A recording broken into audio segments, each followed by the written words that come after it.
Election commission نے عام انتخابات کے لیے وزارت خزانہ سے 42.5 ارب روپے مانگ لیے۔ وزارت خزانہ میں اسحاق ڈار کی صدارت میں تجویز کا جائزہ لینے کے لیے اہم اجلاس آج۔ دوسری جانب الیکشن کمیشن نے اعلان کیا ہے کہ اسمبلیاں مدت پوری کریں یا نہیں، الیکشن کے لیے تیار ہیں۔ سیکریٹری الیکشن کمیشن عمر حمید نے کہا ہے کہ اگر اسمبلیاں اپنی مدت پوری کریں یا پھر 90 روز میں ہوں تو ہم الیکشن کے لیے تیار ہیں۔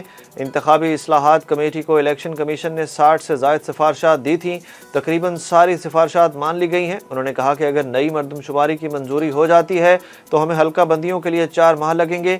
اسمبلیاں 12 اگست کو تحلیل ہوتی ہیں تو عام انتخابات 11 اکتوبر تک کرا دیں گے۔ سائفر کی تحقیقات کے معاملے پر ایف آئی اے نے چیئرمین پی ٹی آئی کو زمان پاک میں طلبی کا نوٹس وصول کرا دیا۔ سائفر تحقیقات کے سلسلے میں چیئرمین پی ٹی آئی کو ایف آئی اے نے 25 جولائی کو طلب بھی کر لیا۔ پیش نہ ہونے پر قانون کے مطابق کارروائی کا عندیہ بھی دے دیا گیا۔ ایف آئی اے نے شاہ محمود قریشی اور اسد عمر کو بھی پوچھ گچھ کے لیے 24 جولائی کو طلب کر لیا۔ وزیر داخلہ رانا ثناء اللہ کا کہنا ہے کہ چیئرمین پی ٹی آئی نے سائفر تحقیقات میں تعاون نہ کیا تو گرفتار کیا جا سکتا ہے۔ تحقیقات کر کے ایف آئی اے سفارش کرے گی۔ سائفر معاملہ ایف آئی اے کو بھیج دیا۔ سیکرٹ ایکٹ کے تحت کارروائی وفاقی حکومت کی اجازت سے کی جا سکتی ہے۔ وفاقی وزیر قانون اعظم نذیر تارڑ کی پریس کانفرنس۔ اعظم نذیر نے کہا کہ کلاسیفائیڈ دستاویز کو پبلک نہیں کیا جا سکتا۔ چیئرمین پی ٹی آئی نے ملک کو خطرے میں ڈالا۔ سائفر کا معاملہ لاہور ہائی کورٹ کے حکم امتناع کی وجہ سے التوا کا شکار ہوا۔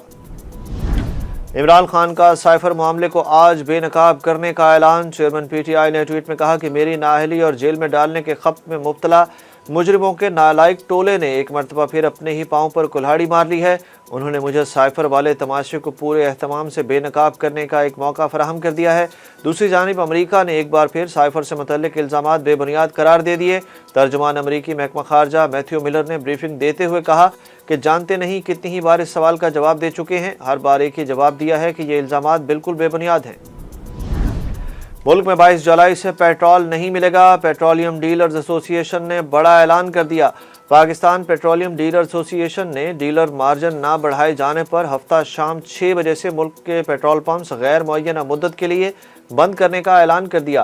ایسوسی ایشن کے مطابق ہڑتال طول اختیار کر جانے سے 9 اور 10 محرم الحرام کو صرف 2 روز کے لیے پمپس کھولے جائیں گے۔ ایسوسی ایشن کے عہدیدار عبدالسمیع خان نے کہا ہے کہ موجودہ فی لیٹر مارجن 6 روپے ہے، 5 روپے کا اضافہ کر کے 11 روپے فی لیٹر کا مطالبہ کیا ہے۔ انہوں نے الزام عائد کیا کہ سرکاری سرپرستی میں ایرانی پیٹرول اور ڈیزل کی سرعام سمگلنگ جاری ہے۔ فواد چودھری نے الیکشن کمیشن سے معافی مانگ لی۔ چیف الیکشن کمشنر کی سربراہی میں 4 رکنی کمیشن نے توہین الیکشن کمیشن کیس کی سماعت کی۔ چیف الیکشن کمشنر نے کہا کہ آپ نے الیکشن کمیشن کی توہین کی، آپ کے چیئرمین نے میری اہلیہ کے بارے میں غلط الفاظ استعمال کیے۔ فواد چودھری نے کہا کہ مجھے چیف الیکشن کمشنر یا الیکشن کمیشن سے کوئی ذاتی مسئلہ نہیں، میں اس وقت پارٹی کا ترجمان تھا، معاملہ جانے دیں، زبانی معافی مانگ چکا ہوں۔ الیکشن کمیشن نے فواد چودھری کو تحریری معافی نامہ جمع کرانے کا حکم دیتے ہوئے توہین کیس کی سماعت 1 اگست تک ملتوی کر دی۔ اسلام آباد ہائی کورٹ نے اربوں روپے کا سپر ٹیکس کا نفاذ غیر آئینی قرار دے دیا۔ اسلام آباد ہائی کورٹ نے مختلف کمپنیز اور اداروں کی جانب سے دائر درخواستیں منظور کرتے ہوئے اربوں روپے کے سپر ٹیکس کا نفاذ غیر آئینی قرار دیا۔ اسلام آباد ہائی کورٹ کے جسٹس سردار اعجاز اسحاق خان نے محفوظ فیصلہ سنا دیا۔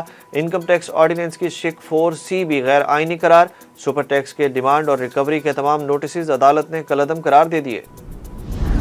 بجلی کے بلوں میں ٹی وی کے ساتھ ریڈیو فیس بھی شامل کرنے کا فیصلہ۔ سینیٹر سلیم مانڈوی والا کی زیر صدارت سینٹ کی قائمہ کمیٹی برائے خزانہ کے اجلاس میں وزارت خزانہ کے حکام نے کہا کہ بجلی کے بلوں میں 35 روپے ٹی وی اور 15 روپے ریڈیو فیس عائد ہوگی۔ حکام کا کہنا تھا کہ سینٹ کمیٹی نے سفارش کی تھی جس پر کام کیا گیا ہے۔ وفاقی حکومت نے 9 اور 10 محرم الحرام کو عام تعطیل کا اعلان کر دیا۔ کابینہ ڈویژن نے نوٹیفیکیشن بھی جاری کر دیا۔ محرم الحرام میں سیکیورٹی کے لیے ملک بھر میں فوج تعینات کرنے کا فیصلہ۔ وزارت داخلہ کی جانب سے ملک بھر میں آرٹیکل 245 کے تحت فوج تعینات کرنے کا فیصلہ کیا گیا ہے۔ 4 صوبوں گلگت بلتستان اور آزاد کشمیر حکومتوں کو مراسلہ بھیج دیا گیا۔ دوسری جانب محکمہ داخلہ سندھ نے کراچی سمیت صوبہ بھر میں دفعہ 144 نافذ کر دی۔ 9 اور 10 محرم الحرام کو موٹر سائیکل کی ڈبل سواری پر پابندی ہوگی۔ ڈالر کی بڑھتی قیمت کو بریک نہ لگ سکی۔ آج بھی انٹر بینک میں ڈالر 1 روپے 35 پیسے بڑھ کر 285 روپے 15 پیسے پر بند ہوا۔ اوپن مارکیٹ میں ڈالر کی قیمت میں 3 روپے اضافہ ہو کر 293 روپے ہو گئی۔ دوسری جانب سٹاک مارکیٹ میں تیزی کے باعث سرمایہ کاروں کو اربوں روپے کا فائدہ ہوا۔